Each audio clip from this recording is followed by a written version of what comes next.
Hola, bienvenidos a Radio Sefarad y a las noticias. Las comenta Jorge. ¿Qué tal, Alejandro? Vamos con los titulares del día. Hamás profundiza la crisis humanitaria en Gaza para que Israel presione a la autoridad palestina a pagar salarios. Militares rusos visitan Israel para evitar ataques contra fábricas de misiles en el sur del Líbano y Siria. Interceptan productos químicos para fabricar explosivos escondidos dentro de un cargamento de productos médicos para Gaza. Ley polaca. Alemania asume la total responsabilidad en el genocidio judío durante el nazismo. Estos son los temas de la primera parte de las noticias. Después hablaremos de la agenda. Comenzamos hablándoles de expertos israelíes que señalan que el grupo terrorista islámico Hamás está profundizando deliberadamente la crisis humanitaria en la Franja de Gaza para presionar a Israel y a la autoridad palestina. En los últimos 3 meses no se han pagado los salarios a los funcionarios, con el consecuente deterioro de la situación y el poder adquisitivo. El jefe del Estado Mayor israelí, Gadi Eisenkot, advirtió que el empeoramiento de la situación podría conducir a una escalada bélica, aunque otros opinan que Hamás está pintando una situación más difícil en la franja para que Israel persuada al presidente de la Autoridad Palestina, Mahmoud Abbas, a pagar los salarios en la franja, tal como Israel presionó a Ramallah para que la Autoridad Palestina pagara el dinero para renovar el suministro de electricidad a Gaza. Oficiales de seguridad israelíes están considerando por primera vez la posibilidad de enviar comida y medicina a la franja. Sí, esta es una noticia que sorprende porque en realidad es un dilema. ¿Qué es lo que están haciendo la gente de Hamás en Gaza? Y a través de esta noticia nos enteramos o comprendemos más lo que pasó hace unos meses, porque todos recordarán que en la Franja de Gaza había estado sometida a una pobreza energética tremenda de apenas unas pocas horas al día de electricidad, porque los palestinos se negaban a pagar la factura.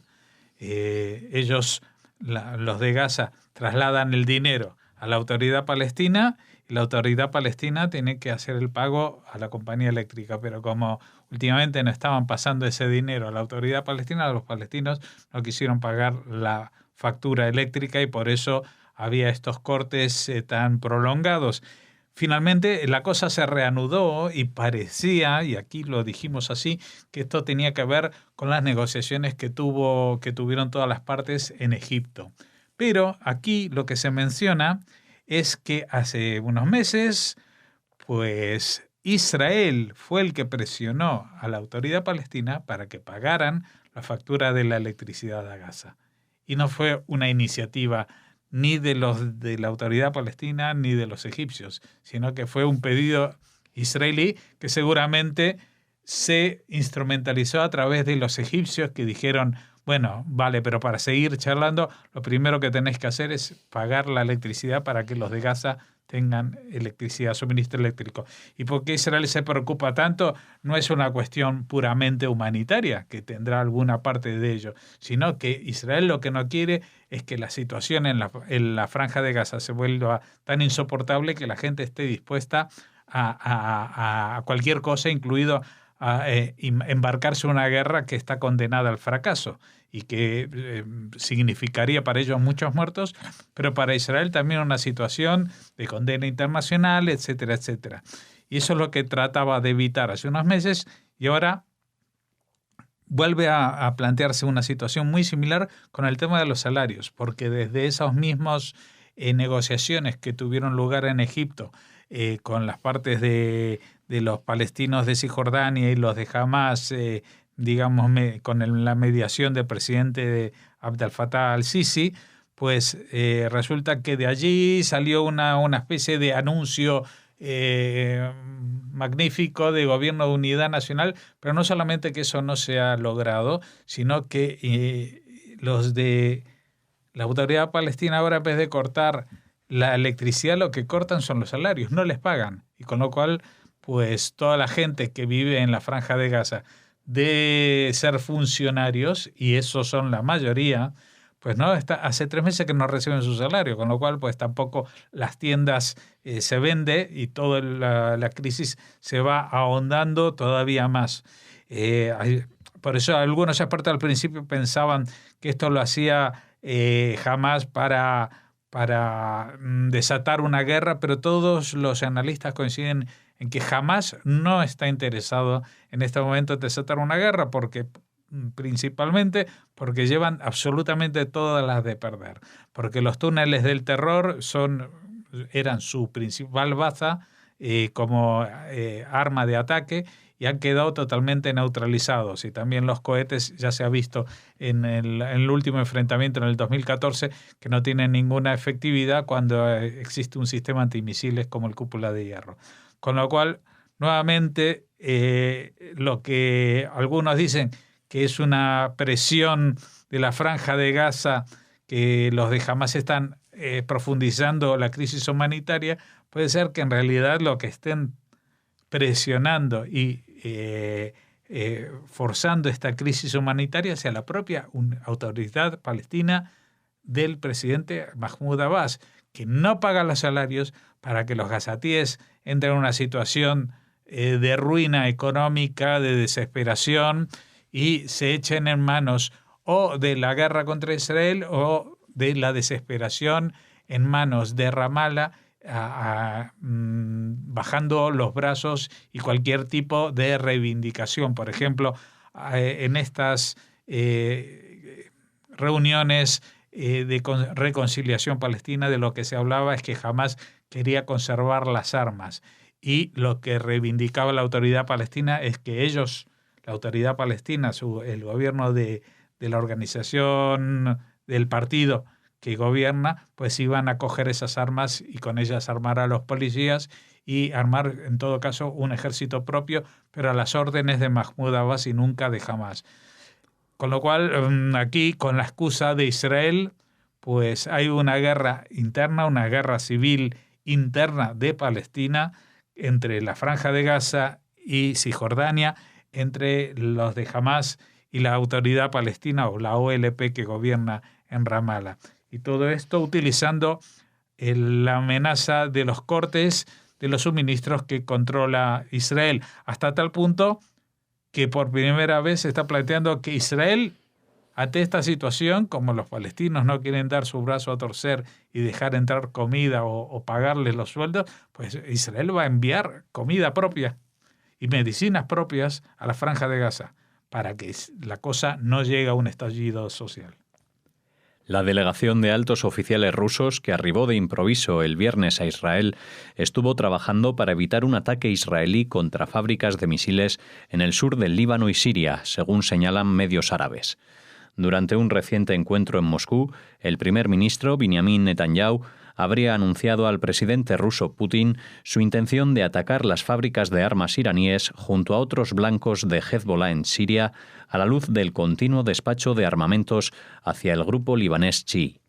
También ha trascendido unos informes según los cuales Damasco había amenazado con atacar el aeropuerto internacional Ben Gurión cerca de Tel Aviv si Israel lleva a cabo otro ataque militar en Siria. Sí, la semana pasada hablamos de esta visita de Netanyahu a Putin en Moscú. Son muchas las visitas que está realizando últimamente Netanyahu a Moscú. Yo diría, si no me fallan los cálculos, más que a Washington. Está visitando Moscú, aunque claro, la situación es distinta porque se habla de un frente bélico. El frente de Siria está abierto y en Siria se están anunciando desde hace mucho el final de la guerra, pero en Siria la guerra no se ha acabado. En todo caso, tienen acorralado al ISIS justamente la frontera con Israel, porque los de ISIS o Daesh se han acorralado ahí justamente pensando en que los sirios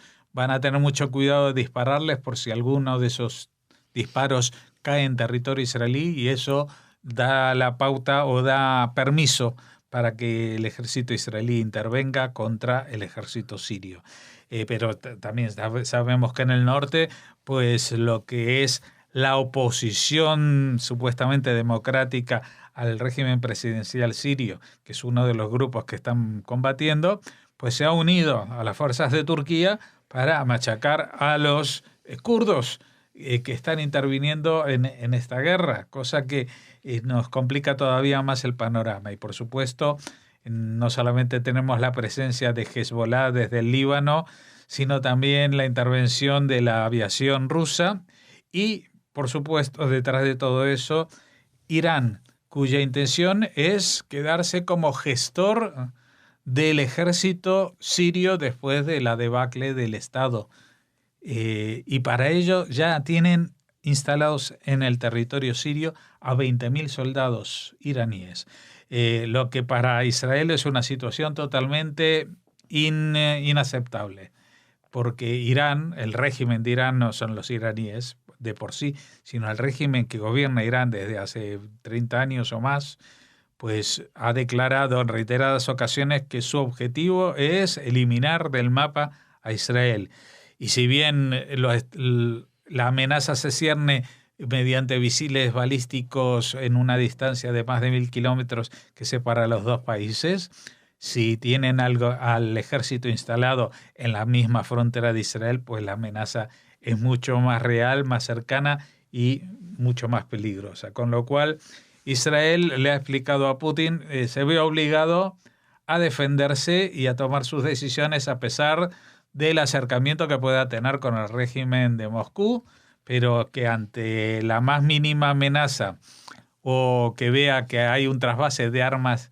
tecnológicamente avanzadas hacia las fuerzas de Hezbollah, o que bien se instalan y fabrican armas allí y hay campamentos del ejército iraní, pues Israel va a seguir con esos bombardeos, que es lo que han tratado de estudiar y evitar de alguna manera estos altos oficiales del ejército ruso que se han trasladado, ha entrado en Israel, dicen por sorpresa, pero me imagino que era una sorpresa pactada entre Netanyahu y Putin la semana pasada.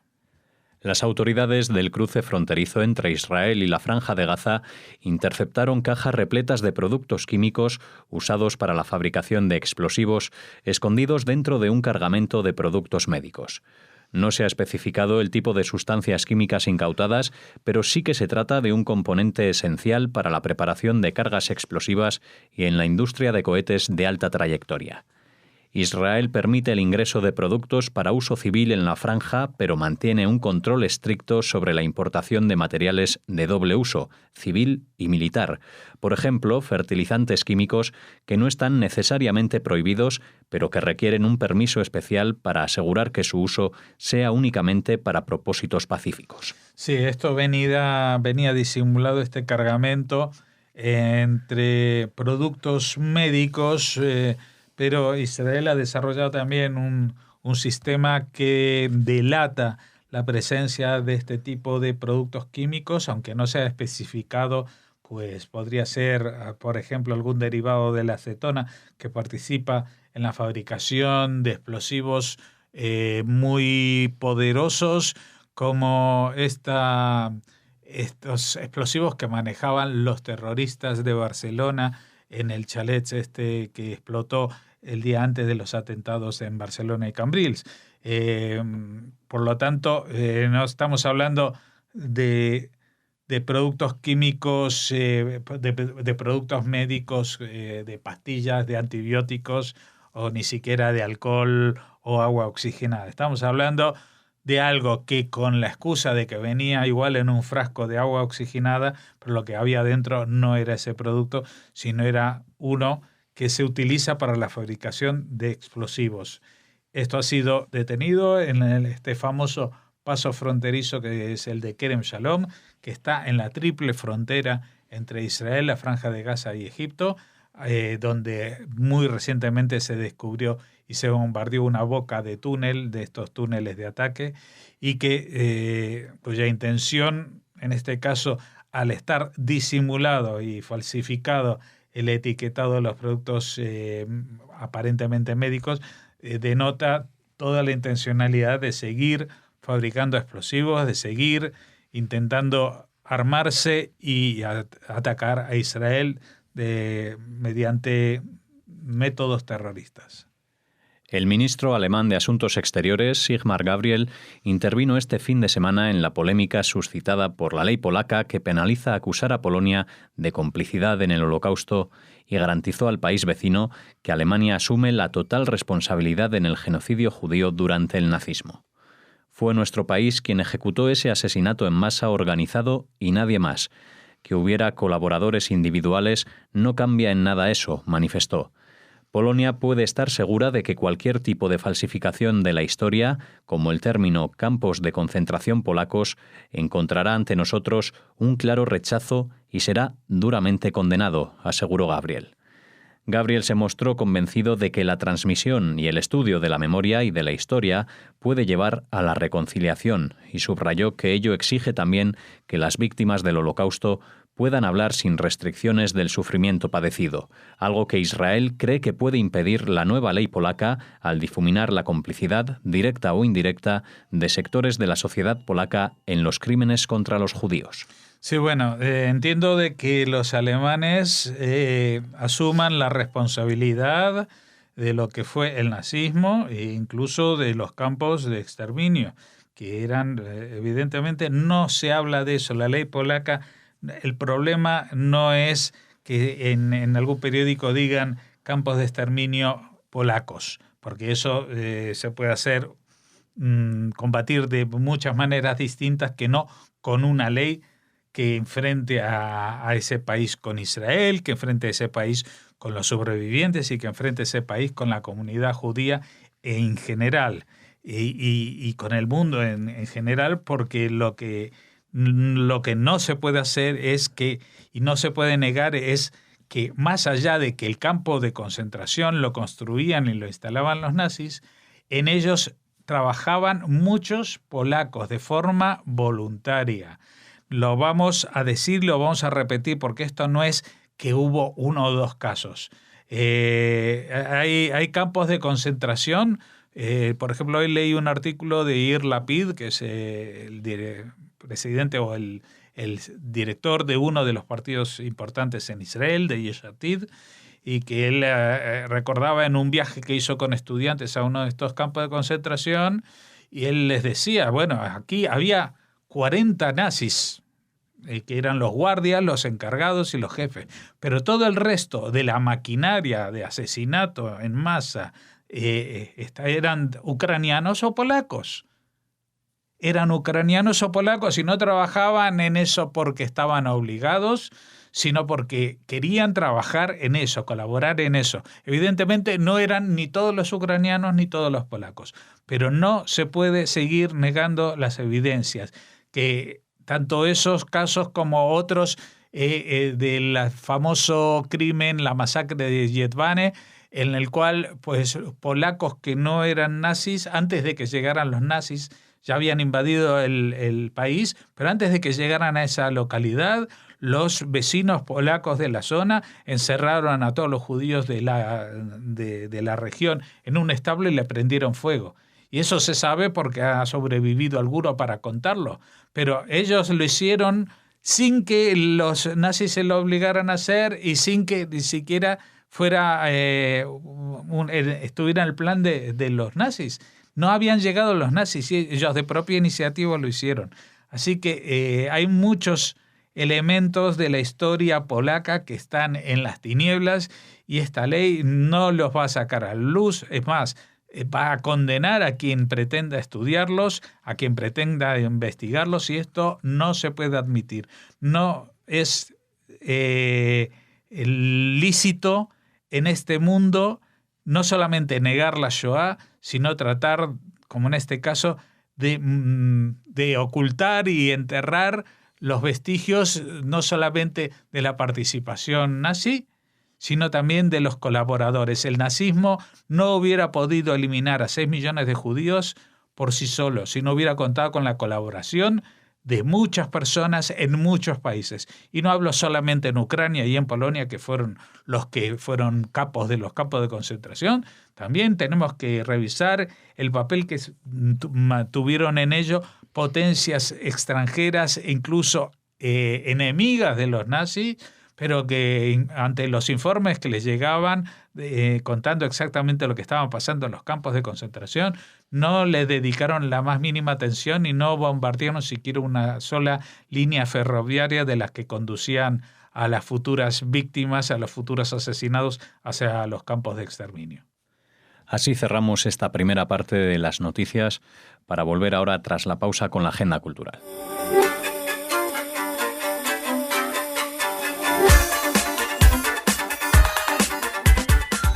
Bueno, llegamos a la agenda cultural. Hoy está mi voz y así estará durante un par de semanas en que Raquel está de vacaciones. Y vamos a empezar con alguna de estas noticias de tinte cultural, ¿no? Eso es, comenzamos la agenda hablándoles de la Red de Juderías de España, que ha creado una exposición sobre la vida de Ana Frank, que podrá verse en la ciudad de Plasencia hasta el próximo día 14 de febrero. Esta exposición se encuentra en el Centro Cultural de Las Claras y se puede ver en horario de mañana y tarde. A través de una exposición y de un taller didáctico, los visitantes podrán aprender de forma resumida quién fue Ana Frank, cómo fue para ella vivir la Segunda Guerra Mundial y, por otro lado, podrán conocer su talento como escritora. Los materiales didácticos que se utilizarán durante la visita se pueden descargar en la página web de la exposición. El programa tiene una duración aproximada de 2 horas. Para poder disfrutarlo al máximo se requiere una mínima preparación, gracias a los manuales para profesores y supervisores que facilitan. Además, esta exposición lleva aparejado un concurso de microrrelatos dentro del proyecto Leer y Escribir con Ana Frank, destinado a los jóvenes de entre 9 y 15 años, para acercarlos así al famoso libro, a la colección de citas y, en general, al mundo de Ana Frank. Sí, bueno, es una iniciativa, la verdad, que está muy bien diseñada, porque aunque la actividad, como dicen, es una actividad de 2 horas, han preparado manuales para los profesores y supervisores, es decir, para aprovechar ese tiempo al máximo para que puedan transmitir a los alumnos todo lo que ellos pueden llegar a experimentar con esta exposición y aprovecharla al máximo. Y luego está el tema de los microrrelatos. Así que desde aquí pues les deseamos la mejor de las suertes, también para que el tema del Holocausto no solamente aparezca en la agenda escolar cuando es el 27 de enero y de pronto hay un montón de homenajes en todas partes. El tema del Holocausto es una efeméride transversal que hay que tener presente como leyenda viva de lo que tiene que ser la ética humana durante todo el curso lectivo. Pues ya saben, hasta el próximo 14 de febrero esta exposición estará presente en Plasencia. Ahora nos trasladamos a Israel, a la ciudad de Beerseba, donde se estrena Solika, un musical original israelí escrito y compuesto por 2 jóvenes creadores, Maor Sabag y Tair Shivoni, y dirigido por Rafi Niv, director artístico del Teatro Beerseba. Este musical está basado en la historia real del siglo XIX, en el que la joven judía Solika, apodo de Sol Hachuel, se convirtió en una figura heroica. Solika era una hermosa judía de la que se enamoró el joven emir y a quien el sultán ordenó que se convirtiera para casarla con su hijo. A pesar de los intentos de persuasión, Solika decidió insistir en sus principios, no se convirtió al Islam y pagó por ello con su vida. Hoy su tumba sirve como peregrinación para judíos y árabes y su historia inspiró a artistas y creadores. Sí, hace poco en el programa de Jaquetía también hablábamos de Solika, ahí la llamaban Sol la Sadika. Sadika es una forma, digamos, marroquí de pronunciar la palabra tzadika, que quiere decir la justa, la piadosa. Y en este caso, pues es alguien que murió martirizada por no